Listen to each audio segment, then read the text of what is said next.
Hi everyone, welcome to my channel. My name is Liz. I am the founder and the face behind Plant Presence. If you haven't met me before, then it's great to have you here.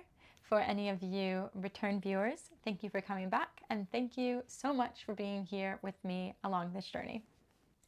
It will be next month in April of 2026 that I will have been vegan for about 8 years. And it was about a year and a half or so before that I became vegetarian. So in total, I have been plant-based for nearly 10 years now. Honestly, I think that it was one of the best decisions that I ever made.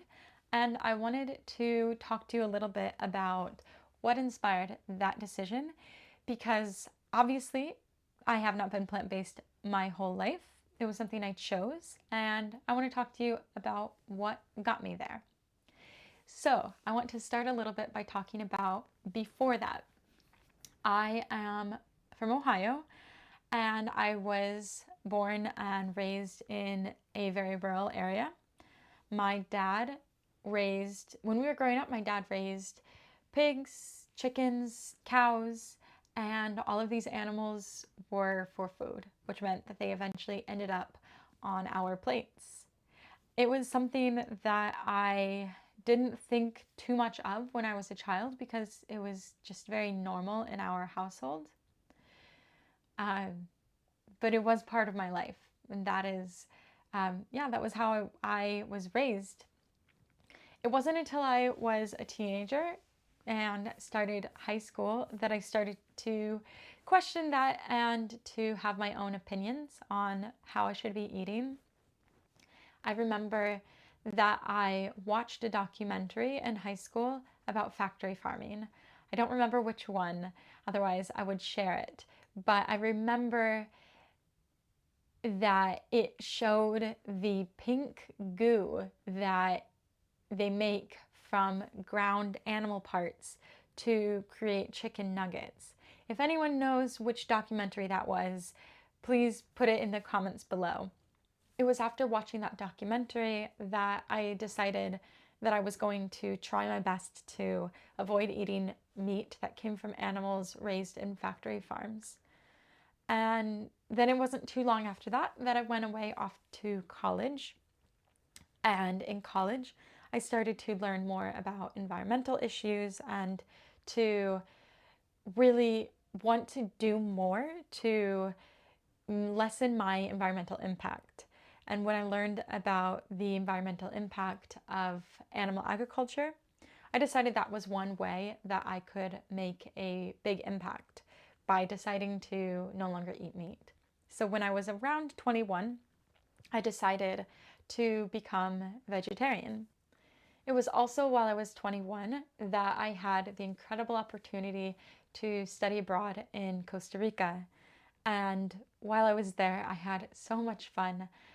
It was such an adventure. And one of the adventures that I got into was hiking one evening and injuring myself and getting a bad infection in my leg. And it was a pretty serious infection that eventually led to an infection in my gut.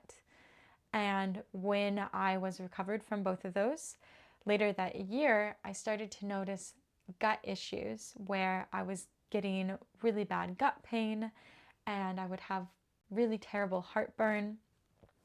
And that issue stuck with me for a little while.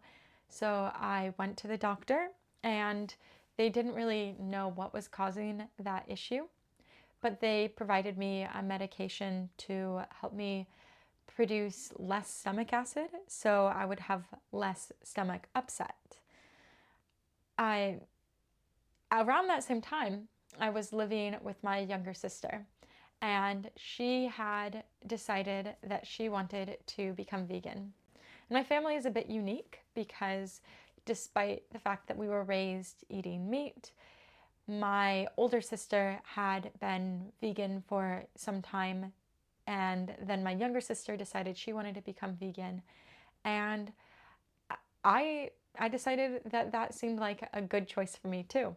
So I decided I was going to become vegan, and I began to eliminate all the dairy products and eggs that were remaining in my refrigerator. And it was over a short period of time after I cut those things out of my diet that I noticed that I started to feel a lot better. Specifically, the stomach issues that I was having, that those started to feel a lot better. I didn't have the stomach pain and the heartburn that I was suffering from nearly as much as I did before. And over a couple of years, that actually went away entirely.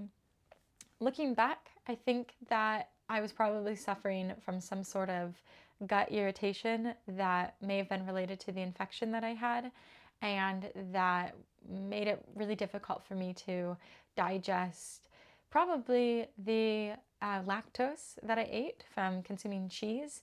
It kind of made me lactose intolerant when I hadn't been before. That's my best guess. But all I know is that I eliminated those things from my diet, and I began to notice a huge improvement in my health very quickly after. For years, I didn't pay very close attention to my nutrient intake. I just had this assumption that if I removed animal products from my diet, that would be enough, that I would be healthy, because there are many diseases like heart disease, diabetes, some cancers, obesity, those things. There's a lot of studies that have connected those diseases to consuming animal products. So I thought that just by eliminating those, that would automatically mean that I would have a healthy diet. But what I've since learned is that that is not quite true. My health did improve, but there's still so much more that I could be doing to better take care of my body and my mind. In my next video, I will talk a bit more about those changes, how they helped me to feel better in my body and my mind, and how they led me to create Plant Presence. In the meantime, if you liked this video, it would mean the world to me if you would give it a like and if you would subscribe to my channel. You'll be receiving lots more videos like this one, but also mini videos about the specific things that you can do that could improve your health through a plant-based diet. As always, thank you for planting your presence with me here today.